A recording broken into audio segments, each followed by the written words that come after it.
네, 안녕하세요. 다크맨입니다. 지난 시간에는 제가 농수산물에 관련돼서 제가 디지털로 한번 설명을 드렸었는데, 근데 이제 연세 있으신 분들은 너무 빠르다고 천천히 좀 설명을 좀 해달라고 해가지고 제가 이 칠판을 좀 준비를 했습니다. 그래서 이게 여기서 제가 하나씩 쉽게 설명을 해드리면서 좀 이해할 수 있도록 진행을 좀 해보려고 이 콘텐츠를 좀 만들어 봤고요. 그리고 요즘 들어 온라인 부업으로 많이 찾으시는 분들이 많이 계시기 때문에 그 중에 리스크는 좀 적게 않고 가려고 하는 이제 농수산물 위탁 판매를 제가 시작하는 이제 강사입니다. 그래서 여러분들이 보시면 왜 농수산물에 관심을 많이 갖는지는 모르겠지만 제가 볼 때는 재구매율 때문인 것 같아요. 혹은 시즌이 좀 타는 상품도 있긴 하겠지만 매해년마다 계속 판매를 하기 위해서 계속 이제 지속적으로 나갈 수 있는 카테고리가 이 식품, 농수산물이지 않나라고 해서 이 영상을 좀 보고 계시는 것 같습니다. 자, 그래서 맨 처음에 좀 보시면은 저희가 제조사가 있습니다. 제조사. 쉽게 말해 농장은 생산지라고 이제 표현을 하죠. 그런 다음에 물론 바로 직거래를 할 수 있겠지만 여기서 B2B 많이 들어보셨을 겁니다. 벤더사라고 합니다. 판매 중개업이에요. 그러니까 제조사와 이제 셀러 판매자가 있으면 중간에 경매도 하면서 경매를 해서 판매 재고를 보유하고 재고를 갖고 있는 거를 셀러, 온라인 판매를 하려는 판매자한테 공급해주는 역할을 하죠. 그 다음에 셀러입니다. 얘가 판매자입니다. 그런 다음에 우리도 물건을 판매를 하면은 손님이 있어야 될 거 아니에요. 고객. 그래서 그 다음에 고객. 이제 온라인이니까 주로 네이버나 쿠팡이나 혹은 지옥션, 카카오, 토스 이런 온라인 이커머스 마켓에서 고객이 앱을 설치한 다음에 상품을 보고 주문을 하죠. 주문을 하면은 이 순으로 이 온라인 유통 구조가 되는 겁니다. 이해되셨나요? 거기서 셀러, 판매자는 온오프라인을 통틀어서 얘기하는 거 아니에요? 온라인만? 네, 온라인. 저희는 온라인 쇼핑몰 운영하는 이 셀러를 말하는 거예요. 오프라인 매장도 하는 사람이면서 온라인도 같이 하는 사람도 있으니까. 아, 그렇죠. 우리는 여기서 온라인입니다. 온라인으로 진행하고 오프라인 셀러도 마찬가지예요.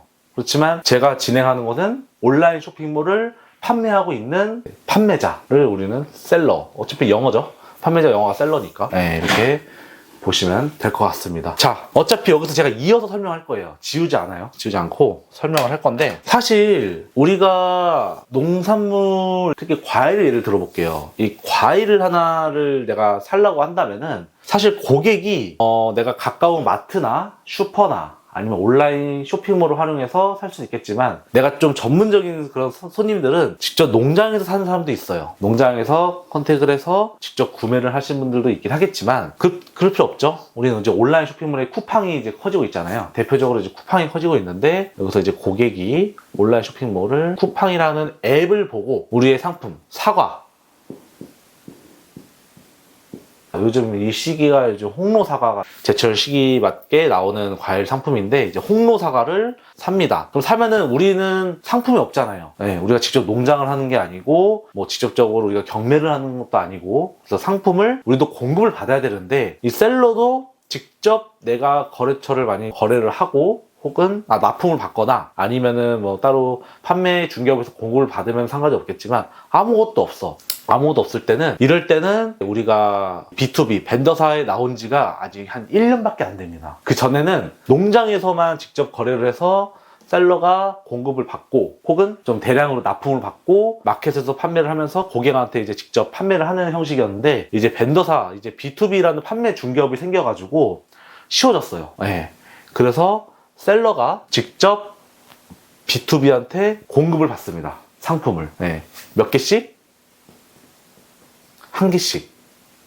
한 개 주문 들어와도 한 개를 발주를 받고, 발주를 내가 B2B한테 줘도 B2B가 고객한테 배송을 해줘요. 이런 식으로. 나한테 오는 게 아니라, 물론 이제 내 본인이 공급가를 지불하지만 결국에는 B2B에서 고객한테 배송을 해주죠. 근데 이 조건도 다 정답은 아니에요.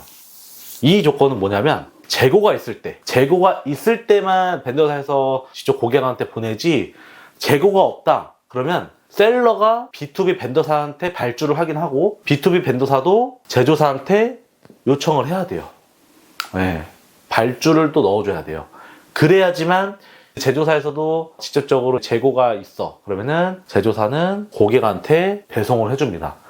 그러니까 지금 구조가 내가 셀러로 입장을 생각했을 때 봐야 돼요. 셀러로. 내가 셀러일 때 제조사한테 요청을 해서 하는 게 아니라 B2B한테 요청을 하면 B2B도 알아서 상품이 있으면은 포장을 해가지고 고객한테 배송을 하거나, 아니면 제조사한테 내가 재고가 없다. 내가 B2B야. 그러면은 재고가 없으면 제조사한테 요청을 해서 제조사도 고객한테 배송을 하는 이런 구조입니다. 제조사한테 보내는 판매 중개업 같은 경우는 위탁을 하는 곳이겠고요. 혹은 내가 직접 벤더사에서 고객한테 보내는 구조는 사입을 하는 구조겠죠. 이런 식으로 진행을 하는 거고, 우리는 무조건 위탁. 근데 위탁이라고 해서 여기서 좀 중요한 게 좀 말씀드릴 게 있는데, 제가 계속 판매했던 게 유정란이었단 말이에요. 근데 유정란도 판매했을 때 위탁으로 진행을 했어요. 근데 위탁으로 진행을 했는데 이 상품 재고가 만약에 없다. 그러면은 끝인 거예요. 다른 벤더서 찾아봤는데 없고 여기도 없어.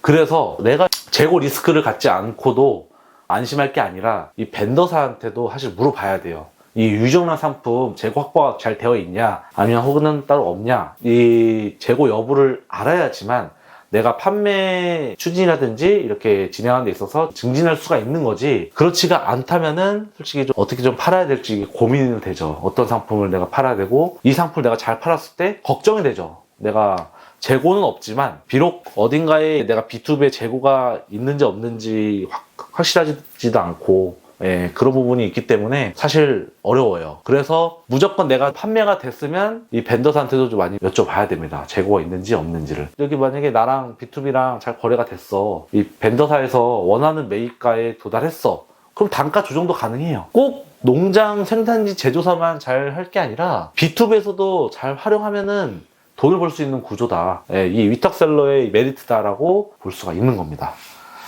자, 그러면 사과라는 상품이 판매가 됐어도 제일 걱정되는 게 반품이겠죠. 식품에 반품이 일어날까봐 걱정이 되시나요? 그거는 걱정되죠.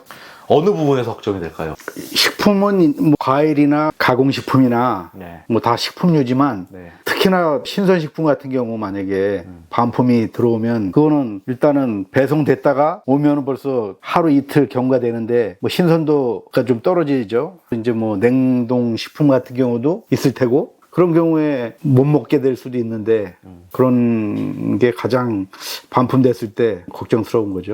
네, 맞아요. 자, 우리가 구매 대행, 뭐 이제 사입, 그다음에 그로스, 이렇게 세 개가 있어요. 여기도 제가 중국 구매 대행 썼으니까 중국 내륙에서 반품되면 중국에서 반품 시켜줘요. 근데 국내로 들어왔어요. 그리고 사입도 국내에서 판매하는 거죠. 내가 재고를 갖고 있고 판매를 하는 거. 그다음 그로스, 쿠팡의 풀필먼트라는 서비스를 활용해서 재고를 보유한 다음에 쿠팡 창고에 넣으면 보관해주고, 그다음 배송도 해주고 반품도 다 해줘요. 근데 얘네 공통점이 뭐냐면 본인 부담이에요. 본인 부담. 반품 생기면 내가 본인 다 책임져야 돼. 근데 이 위탁 판매 농수산물 같은 경우는 B2B가 만약에 상품 하자나 훼손, 택배 분실 이런 경우에는 벤더사에서 책임을 져줍니다. 그래서 여거 같은 경우는 좀 쉽지가 않죠. 이 세 종류는. 그러면 대체적으로 어떻게 벤더사가 해결을 해주는 거냐, 총 요청을 해요. 사실은 이 세 개도 마찬가지고 사진 요청을 합니다. 사진 3장. 처음에 반품하려고 하는 그런 사유들도 있어야 되고, 사진 3장은 처음에 전체 사진, 그 다음에 송장 사진, 배송된 송장, 그 다음에 훼손이나 파손된 그런 사진 1장까지 총 3장, 그리고 고객 사유 클레임 내용 플러스 해서 이거를 B2B한테 보내주면 저희는 환불 받아요. 당연히 말씀하신 대로 신선식품 같은 경우는 생물이기도 하고, 그리고 이런 과일 같은 거 썩어서 와버리면 어차피 폐기해야 돼요. 어차피 폐기를 할 바에야 이렇게 요청을 받고 고객이 약간 좀 이런 것, 뭐 자체 폐기를 할 수도 있는 거고, 요청하면 자체 폐기할 수도 있고, 혹은 몇 개는 버리고 몇 개는 또 드시는 분도 계세요.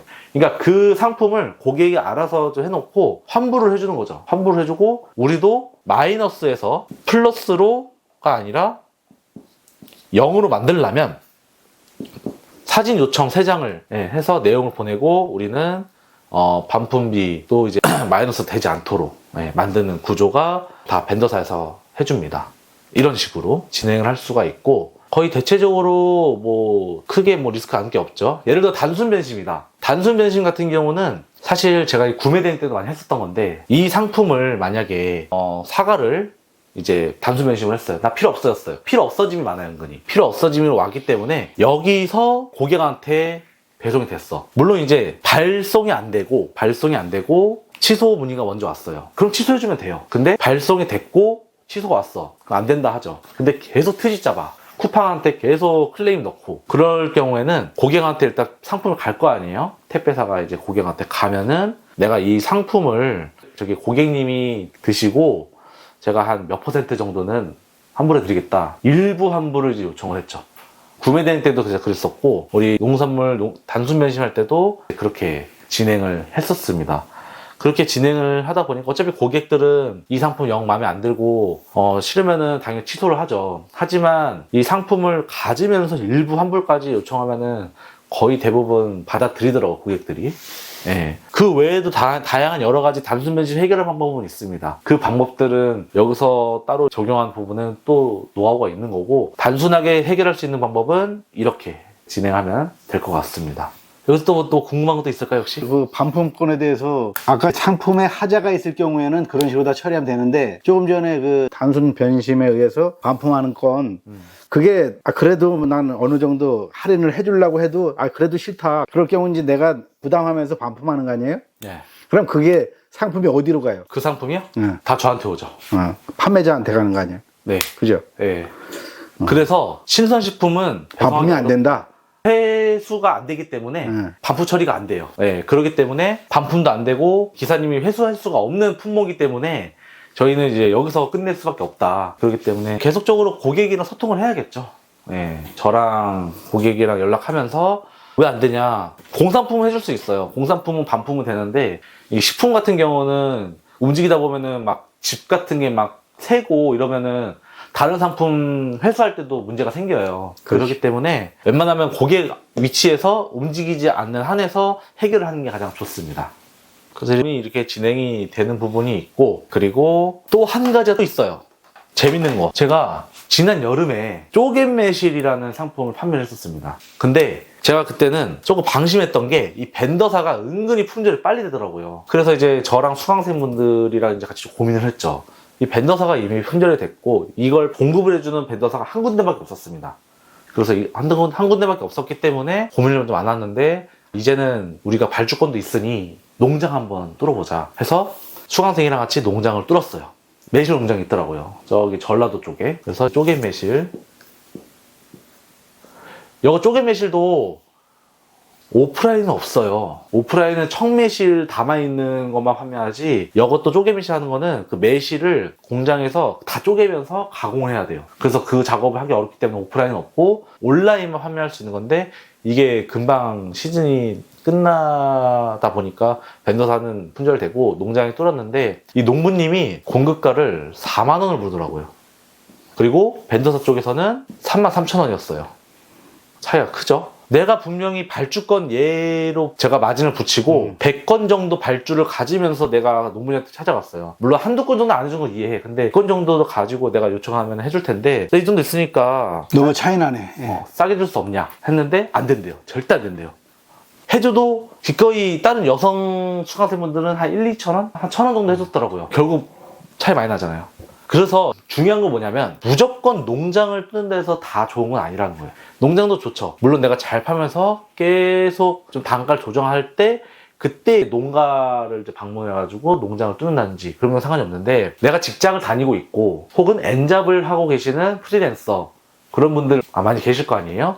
많이 계실 텐데, 이분들도 사실 농사 짓고 이 농부 일을 하는 데 있어서 많이 힘들단 말이에요. 직장인분들 퇴근하고 6시 뭐 이것저것 쉬고 하다 보면 8시 그쯤 될 텐데, 그때 전화 받기도 어렵고 받더라도 화를 냅니다, 사실. 네, 시간이 안 맞아요. 그래서 더더욱 여기서도 제가 해봤기 때문에, 여기 구간은 한 중급 정도 와야지만 할 수 있는 공간이고, 이 벤더사 B2B 쪽으로 활용을 해야지만 수월하게 이 위탁셀러로 조금씩 이제 부업으로 돈을 벌 수가 있다라는 걸 말씀을 좀 드렸던 겁니다.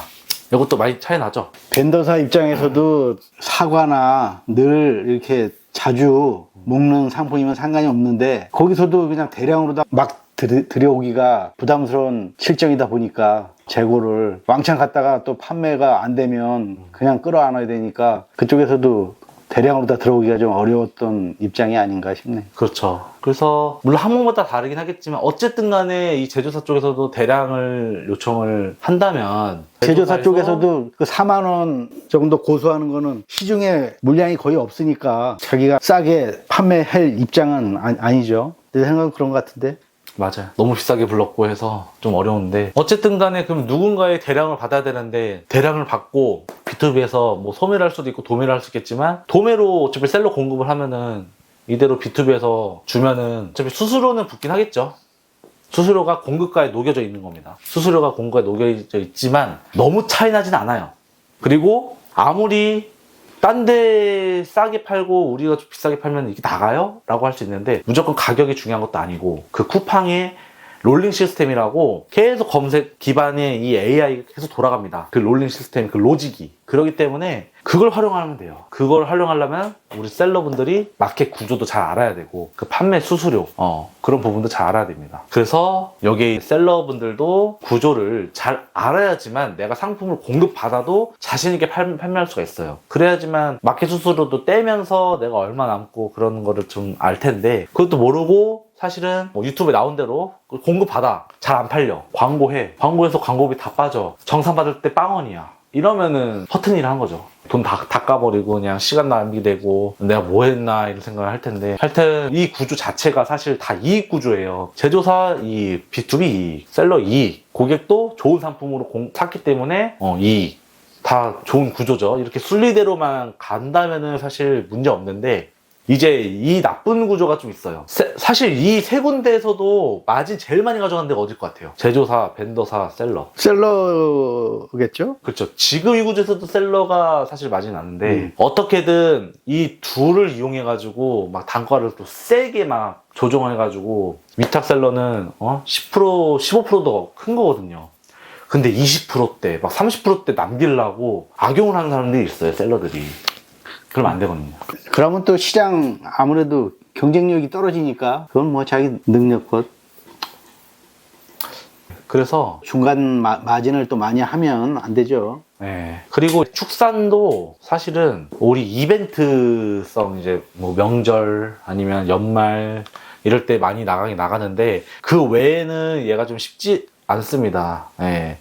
왜냐면은 이미 고객도 셀러와 B2B 이 두 군데를 거쳤다 보니까 이게 판매가가 장난 아니게 올라가요. 그래서 직접 도축하시는 분들한테는 좀 편한데 그렇지 않고 벤더사에 거쳤다 오시는 분들은 힘들고 그래서 이제 농수산, 가공 너무 막 과일로만 판매하시지 마시고 이 농산, 수산, 가공식품 중에서도 비가 있고 과세가 있어요. 비과세가 있고 과세가 있는데 이것도 이제 잘 구분을 해주시고 밀키트 같은 경우는 과세니까 그렇게 참고해 주시면 될 것 같습니다. 너무 과일만 하다 보니까 너무 포화 상태가 된 거야.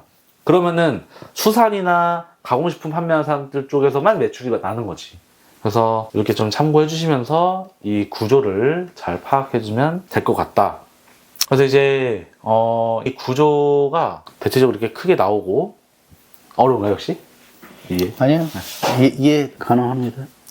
이렇게 보면 되는데, 저도 이 B2B를 운영하고 있어요. 신선식품은 아닌데, 이제 가공식품과 이제 공산품을 이제 운영을 하고 있지만, 저도 농수산 같은 경우는 사실 셀러로 하고 있습니다. 벤더사가 아니라. 셀러로, 지금 소매로 이제 운영을 하고 있는데, 왜 내가 벤더 쪽을 안 한 이유가, 가격 조정이 은근히 좀 심합니다. 가격 조정. 그래서 내가 벤더사에서 직접 내가 공급을 받고 한다. 그러면은 그 벤더사 공지 톡방이 있습니다. 그 톡방도 잘 봐줘야 되고, 그리고 그 톡방 안에 가격, 그리고 품절, 판매 재개, 다시 재개한다는 거, 다시 판매된다는 거, 그 다음에 신규 상품, 그 다음에 특가 할인, 이런 것들 잘 봐야지만 하나하나의 내가 상품을 좀 판매하는 데 있어서 좀 도움이 좀 될 거예요. 네, 그래서 공지방도 꼭 봐주시고, 그리고 또 이 구조에 대해서 모르는 부분이 있으면은 또 카톡방 와서 또 물어봐 주시고 그러면은 될 것 같습니다. 그리고 구매대행 사입 그로스도 좋은 사업입니다. 그렇지만 좀 리스크를 좀 적게 안고 하나하나씩 성장해 나갈 수 있는 이 위탁 판매 중에 이제 농산물 위탁 판매이지 않나 라는 생각이 들어서 이 솔루션을 제가 한번 설명을 드리게 되었습니다. 또 궁금한 거 없으신가요? 네, 아주 설명 잘 해주셔가지고 이해 아주 잘 됐습니다. 아, 예, 감사합니다. 이 내용을 토대로, 한 번 더 이해가 안 되시면 또 돌려보시면 돼요. 예. 이 유튜브라는 게 또 장점은 또 돌려볼 수 있는 게 있잖아요. 돌려보시면 되고, 다음 시간에는 상품을 또 소싱하는 부분을 설명을 또 드릴 겁니다. 그리고 또 가공식품도 어떤 가공식품 뭐가 있는지 그 부분 설명을 드릴 거고, 그 다음에 저 같은 경우는 이 농수산물 기반으로도 진행을 하고 있고, 또 다른 사업도 영역을 진행하고 있지만, 이쪽 기반으로 전문 셀러로 계속 진행하고 있으니까 저희 다큐멘 영상을 좀 많이 시청해 주셨으면 감사하겠습니다. 구독, 좋아요 항상 눌러주시고 다음 영상에서 찾아뵙도록 하겠습니다. 감사합니다.